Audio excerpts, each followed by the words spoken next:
প্রিয় শিক্ষার্থী বন্ধুরা, আসসালামু আলাইকুম।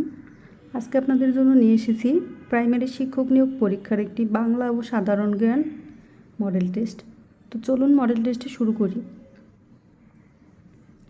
কোনটি সংস্কৃত ব্যাকরণে সিদ্ধ বানান? সংস্কৃত ব্যাকরণে সিদ্ধ বানান হচ্ছে অঙ্ক। ধ্বনি বিপর্যয়ের উদাহরণ হচ্ছে পিশাচ, পিচাস।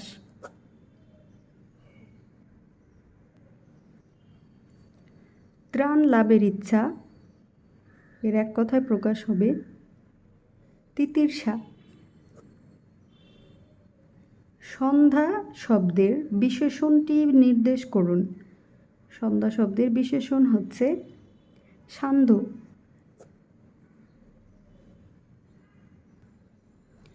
নিমকি শব্দের প্রকৃতি ও প্রত্যয় কোনটি? নিমকি শব্দের প্রকৃতি ও প্রত্যয় হচ্ছে নিমক যোগ ই। জুতো শব্দটি কোন ভাষারীতির? জুতো শব্দটি হচ্ছে চলিত ভাষারীতির।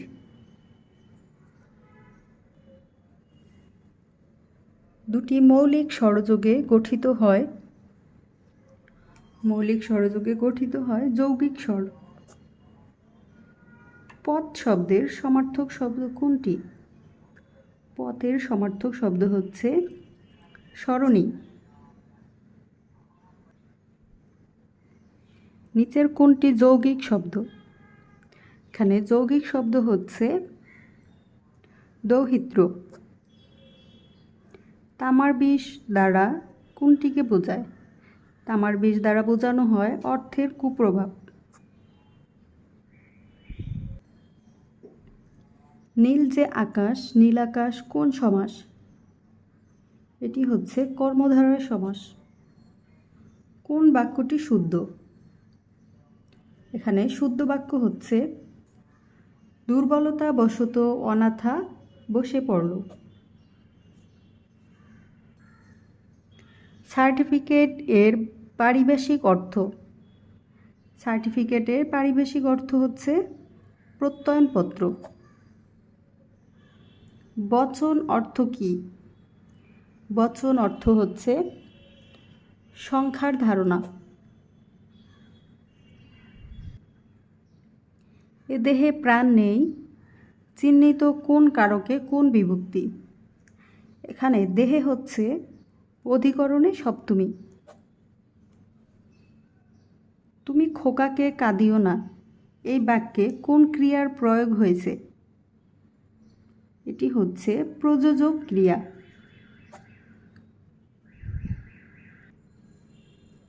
লোকসাহিত্যের প্রাচীনতম নিদর্শন কোনটি? লোকসাহিত্যের প্রাচীনতম নিদর্শন হচ্ছে ছড়া। বরফ গলা নদী উপন্যাসটির রচয়িতা কে? উপন্যাসটির রচয়িতা হচ্ছেন জহির রায়হান। ফার্সি ভাষায় রচিত শাহনামা মৌলিক কাব্যগ্রন্থটি কার? শাহনামা কাব্যগ্রন্থটি হচ্ছে ফেরদৌসির।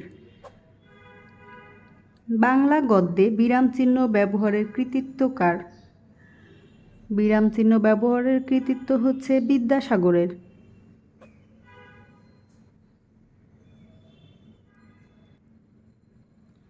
কোন চীনা পরিব্রাজক ভারতবর্ষে প্রথম আগমন করেন? ভারতবর্ষে প্রথম আগমন করেন ফা হিয়েন। অপরাজয় বাংলা ভাস্কর্যটি কোথায় অবস্থিত? এটি হচ্ছে ঢাকা বিশ্ববিদ্যালয়ে অবস্থিত। পঞ্চাশের মন্বন্তর হয়েছিল ইংরেজি কত সালে? পঞ্চাশের মন্বন্তর হয়েছিল ইংরেজি 1943 সালে। পেন্সিল তৈরিতে কোন গাছের কাঠ ব্যবহৃত হয়? পেন্সিল তৈরিতে ব্যবহৃত হয় দন্দল গাছ।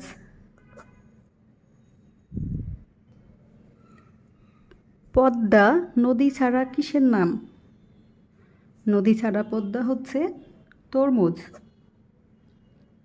সুন্দরবনে বাঘ গণনার জন্য ব্যবহৃত পদ্ধতি কোনটি? ব্যবহৃত পদ্ধতি হচ্ছে পাকমার্ক।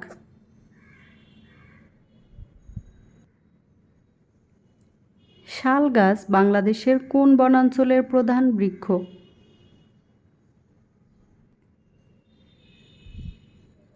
শাল গাছ হচ্ছে মধুপুর বনাঞ্চলের প্রধান বৃক্ষ। পিতৃতান্ত্রিক উপজাতি কারা?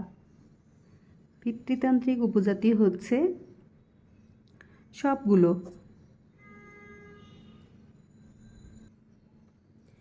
বাংলাদেশ সংবিধানের কোন অনুচ্ছেদ অনুযায়ী রাষ্ট্রপতি নিয়োগ দেওয়া হয়?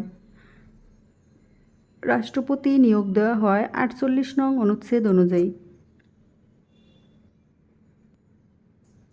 মুজিববর্ষ এর সময়কাল কত? মুজিববর্ষের সময়কাল হচ্ছে 17 মার্চ 2020 থেকে 16 ডিসেম্বর 2021 পর্যন্ত। কার শাসনামলকে উদীয়মান প্রতিপত্তির যুগ বলা হয়? উদীয়মান প্রতিপত্তির যুগ বলা হয় দেবপালের শাসনামলকে। বাংলাদেশ সংবিধানের কোন অনুচ্ছেদ অনুযায়ী রাষ্ট্রপতি সংখ্যাগরিষ্ঠ দলের নেতাকে প্রধানমন্ত্রী হিসেবে নিয়োগ দেন? এটি হচ্ছে 56 নং অনুচ্ছেদ অনুযায়ী। বাংলাদেশের সংবিধানের প্রথম সংশোধনী কবে গৃহীত হয়? প্রথম সংশোধনী গৃহীত হয় 1973 সালে। ঐতিহাসিক 6 দফা কে ঘোষণা করেন? 6 দফা ঘোষণা করেন বঙ্গবন্ধু শেখ মুজিবুর রহমান।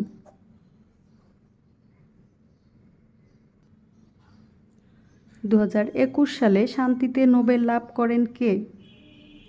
21 সালে শান্তিতে নোবেল লাভ করেন মারিয়া রেসা ফিলিপাইন ও দিমিত্রি মুরাতভ রাশিয়া।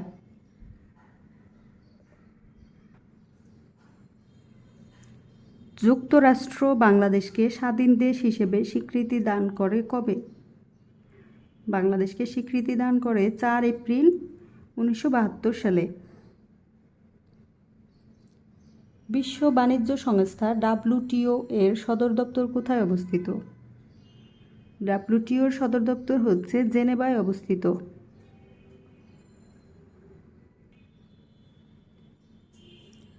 বর্তমানে বিশ্বের সর্বোচ্চ ভাস্কর্য কোন দেশে অবস্থিত? সর্বোচ্চ ভাস্কর্য হচ্ছে ভারতে অবস্থিত। বায়ু দূষণের জন্য প্রধানত কোনটি দায়ী? বায়ু দূষণের জন্য দায়ী হচ্ছে কার্বন ডাই অক্সাইড।